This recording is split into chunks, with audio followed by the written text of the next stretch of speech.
ჩემი მთავარი ოცნებაა, რომ აღარ იყოს ომი და ის უბედურება, რაც 2008 წელში გავიარეთ ხალხმა, ასეთია საოკუპაციო ხაზთან მაცხოვრებლების ოცნება, რომლებმაც რუსეთის აგრესიას საკუთარ თავზე გამოსცადეს. ადგილობრივების სხვადასხვა საჭიროებებზე საუბრობენ და წუხან იმაზე, რომ მათი თანასოფლელები სამუშაოდ საზღვარგარეთ მიდიან. ამბობენ, რომ აუცილებელია სოფლის განვითარებისთვის მეტი ხელშეწყობა, რაც მათი აზრით ბევრ ოჯახს უკან სოფელში დააბრუნებს. სოფელში ძალიან გაჭირებული ხალხი არის. უჭირთ თითოეულ ოჯახს ყველას უჭირთ. ძალიან დიდი გაჭირება არის. ომამდე ერგონეთის ბაზრობა რო იყო, კიდე უფრო უკეთესად ცხოვრობდა ხალხი.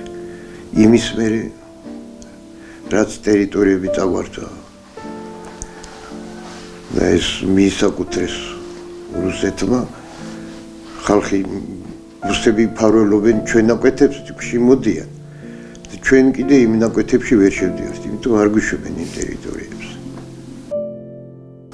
2008 წლამდე ნამდვილად არაფერი არ აჭირდა, იმიტომ რომ ერგნეთი იყო, სურო ცუდი მოსავალი ქონიყო, გაქონდა კაცსა და მოიქონდა ფული, არაფერი არ გვიჭირდა. იმის მერე ნამდვილად გაჭირდა ეს ომი რო იყო. გაჭირდა ცხოვრება, იმიტომ რომ ვეღარ გადადიან ხალხი ერგნეთისკენ, აქეთ ჩვენი ზემოარცევია და ვერ ავდივართ ვერაფერი. რა ვიცი ახლა მე შვილებიდან ძალიან კმაყოფილი ვარ, ესენი მეხმარებიან. არც კონტროლია ამ შხამქიმიკატებზე ვლაპარაკობდით, არაფერზე. ხოლმე შემოწდეს, ან რა იყიდება, მიხვალ იმ ხელაფასია და ვიყიდი მოხვალ მოსწავლი, არაფერ ეფექტს არ აძლევს. არაფერი არ კონტროლდება და იმიტომ არის ესეთი ამბავი სოფლებში. მუშაობს გლეხი, მუშაობს და რასაც გაყიდის იმასაც ვეღარ ღებულობს, რაც დახარჯული აქვს თანხა. რა ქნას ამ ხალხს და არავინ არ ეხმარება ამ ხალხს. დახმარება უნდა გლეხსა. ეს ამოდელა ტრაქტორი შემოდის. ან ისეთ ფასში მაინც მიეცი, ან კანვადებით მიეცი, ისეთნაირად რომ ცოტა რაღაცა ხელი მოინათლოს, თან გადაიხოს. იმ ხელაფასები ედებს, ვერც აკიდულობს, ვერც არც არავინ ეხმარება და ეგრე უყრიათ თელი ნაკვეთები ეგრე ყრია სოფელში. გაჭირვებაა შვილო, არაფერი შემოსავალი არ არის, არაფერი. ახალგაზრდობა წამიდიან, ქალებიც, საკაცებიც ძალიან ბევრი საზღვარგარეთ. რომ დაეხმარნენ ოჯახებს. შემოსავალი რო არაფერი არ არის, ზოგს ვალი აქვთ იმისა საწამლებისა, ბანკებისა, დიდი დაგროვილი ვერ იხდიდნენ და წავიდნენ ხალხი. რა ვიცი, თუ კი დაასაქმებენ ახალგაზრდებს, ჩემი ბიჭი ეხლა წავიდა, არ წავიდოდა, დასაქმებული რო იქნებოდა. ახალგაზრდა კაცია 40 წლისა და ხო უნდა იმას თავისებურად ოჯახის შექმნა, ან ჩაცმა, ან ჭამა, ან გასულა, გამოსულა. არაფრის საშუალება არ ქონდა, ადგა და წავიდა. მარტო ეგ კი არა, ბევრი არიან ეგრეთ. იცლება სოფლები. მარტო ეს სოფელი კი არა, ქვემო არცევიდანაც ფლავისმანიდან ახალგაზრდები ბევრი წავიდნენ. იცლება იმიტომ რომ ეს სამუშაოს გამო ევროპაში მიდიან. აქ ვერავ პოულობენ ადგილსა რომ სამსახურსა რომ იმას აკეთებენ. ანაზღაურება კონდეს ნორმალური იძულებულები მიდიან, მაგრამ ოჯახებში ჩენა უნდა, მშობლები ყავთ, შვილები ყავთ. ოსი არ გიშვებს ბანერები დგანან საზღვარზე, შენ ნაკვეთში გადახვალ, დაგიჭერს, დაგიყვანენ. უნდა დაგაჯერიმონ, თვეები ჩაქვსვან, გაწამონიკა გამოგიჟვან. ამე ეგ რა ის არის. მეც ამაკ დაგდებული ნაკვეთი ვერ მივდივარ იმ ნაკვეთში, რო გავიდე უნდა მიჭირონ და რაზე გადავიდე რა. იში, აბარა რო ან ომი არ იყოს, არ მოხდეს, ან ზემოარცევიდან არ დაგვესხნენ ხალხი თავსა, რუსები არიან ძალიან ბევრი ზემოარცევში და ცხოვრობენ იქ, ნათესავები ჩამოასახლეს ამ რუსებმა. ცხოვრობენ ზევით. გვეშინია რომ მაინც და მაინც რაღაცა არ მოხდეს. დანარჩენი რა არაფერი საშიში არ არის. მავთულ ხლართი ჩაგვივლეს ჩვენ ნაკვეთებში. მავთულ ხლართები. და თუ ან საქონელი გადაეპარათ ან რაღაცა მოხდა, მაშინ ნიჭერენ ხალხს. მეტი არაფერი არ არის ესე. გაიყო სოფელი. ჩვენ ბევრჯერ ავდიოდით წყალზეცა, მაღაზიები ჰქონდათ, მან კაი დიდი მაღაზია იყო, შევდიოდით, ვაჭრობდით. ეხლა ვიღა შეგვიშვებს, ვიღა გადაგვიშვებს, არავინ აღარ უშვებს. შიშით ვინ გადავა იქით? ეკლესიაც დარჩა იქით, წმინდა გიორგის ეკლესია, ჩვენი მთავარანგელოზი ეკლესიაზე ვით ავდიოდით, ვლოცულობდით, ვეღარ მივდივართ. ოსებიც კი კაცო, როგორ არა, გადმოდიოდნენ.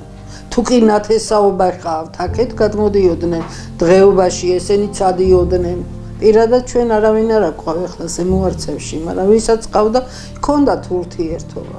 რუსი ბრძანებლობს აქაზე, ისოსი ხო არა ბრძანებლობს. იმათ რასაც უბრძანებენ ისიც მეც რომ მიბრძანონ, მეც იმას გავაკეთებ ანალოგიური, ხო? ის ხალხი საწოდავები არიან, განა ისინიც იმაში არიან. ისინი ჩვენაირად ჩავდღეში არიან რუსებისგან. ეხლა ბევრს დანომენ, eta ისევ ის დრო ყოფილიყო კომუნიზმზე, მაგრამ ქართველების დავსების. იმიტომ რამდენი წლის ერთმანეთთან კავშირი ჰქონდა ოსებსა და ქართველებსა. დაახმარება გორწილი ჩვენი ქართველი იქითაც ხოვდებოდა ოსი აქეთა და ეხლა თუ დართული არის მაგის ამბები. სითბოს და სიყვარულს რა ჯობია. ვიყვეთ როგორც ვიყავით. ჩვენი ქართველიც თხოვდებოდა ზევით, ისინიც აქეთ გამოთხოვდებოდნენ ხოლმე რძლებიც არიან ზემოარცევიდან. იყვეს ისევ ისე ნათესაობის კავშირი რამე. ყველა უნდა დაბრუნდეს შვილო, სოფლები უნდა შეივსოს ისევ. აი ჩვენ უბანში აღარავინ აღარა ვართ, მარტო მე და ჩემი მეზობელი წეთინოა და ნუნუ. დანარჩენი არავინ ეთო, ისიც თავის საქმეშია ჩაფლული ის ქალი. და რა ვიცი, უნდა დაბრუნდნენ ნამდვილად. რო ცოტა წახალისება იქნება, ამოდენა ხალხი რო წასულები არიან, განვიცდით ხალხი. უნდა დაბრუნდნენ და იყოს სოფელში. ოჯახები, ხალხი შევსობილი. ხან კვირა არის, რო არავინ რო არ არის, ვერსად ვერ გავდივარ. რო დაველაპარაკო, ხან ისე მომიდება მეზობელთა რო ურთიერთობა. აი აქ ერთი 20 კაცი ყავდა და ვისხედით ხოლმე ახალი მოსული ვიყავი, ჩავიდოდი ხოლმე და მიუჯდებოდი ჩემ მეზობლებს. რა კაი დრო იყო. ეხლა სადღაა ხალხი, ან რო დაჯდე და დაილაპარაკო, ან აღარ არიან ხალხი. ხალი ეხლა ამჟამადაც ჭირს. აი მაგაზე მუშაობ მე წლებზე. უნდა დაიწყოთ ჭაბურღილი შარშანა ვერ დაიწყეს. წელსაგან დაიწყებენ, როდის დაიწყებენ არ ვიცი მე თვითონ. დირექტორს კი უთხარი და დაიწყებენ აუცილებლად თუ მითხრა დირექტორ. და ხა გრაფიკით მიეწოდება მოსახლე. გრაფიკით მიეწოდება და მიწაში ფიზიკურად არ არის წყალი. ფიზიკურად ხელა დაშრა ჭები, ზედაპირულები ვისაც აქვს საკუთარი ჭები, ეს მთავრობის ჭები არის და 3 ცალი ჭაბურღილერი 100 მეტრაზე თითო იყო. მიწაში არ არის წყალი. ვერ იწოვს, არ არის, გაჩერებულები ადგან ცოტა ხანი იმუშავებს დაახლოებით 10-15 წუთი 3 საათი ისე გამატორი არ აქვს. სანამ ის თავის დონეს არ დაიგროვებს, არ შეევსებს, არ იმუშავებს ის. ამჟამად ჭირს წყალი და მაგრას ჭირს სოფელში წყალი. სარწყავი წყალი იმ წუთში არ მოდის, არხები იწმინდება და ეგეც მიწაში ეგ ჩაედინება, იჟონება ეგ წყლები და ეგეც რო არის უფრო უღარის ტყვის ჩავარ და ეს ჭაბურღილები. ხალხს მიაქციონ ყურადღება, სოფელს მოაქციონ ყურადღება, მოეხმარონ ამ ხალხსა, გაჭირებულ ხალხსა.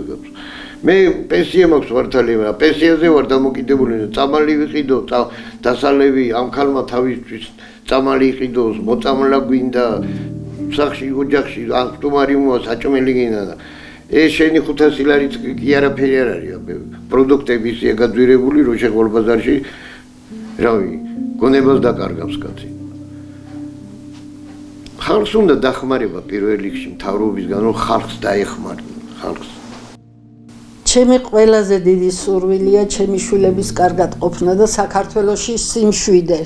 სიმშვიდე იყოს, არ იყოს ომი, აღარ იყოს ეს უბედურება, რა ჩვენ მაშინ 2008 წელში გავიარეთ ხალხმა. 2008 წლის აგვისტოს თვეში ჩამოვედი. დასაწყისში და ზუსტად 8-ში კიდე ომი იყო. ვიმალებოდით ხალხი, მთელი მეზობლები დაბლა ვიყავით, ღრმა პადვალი გვაქვს და ჩავდიოდით იქ. ვიმალებოდით ხოლმე იქ.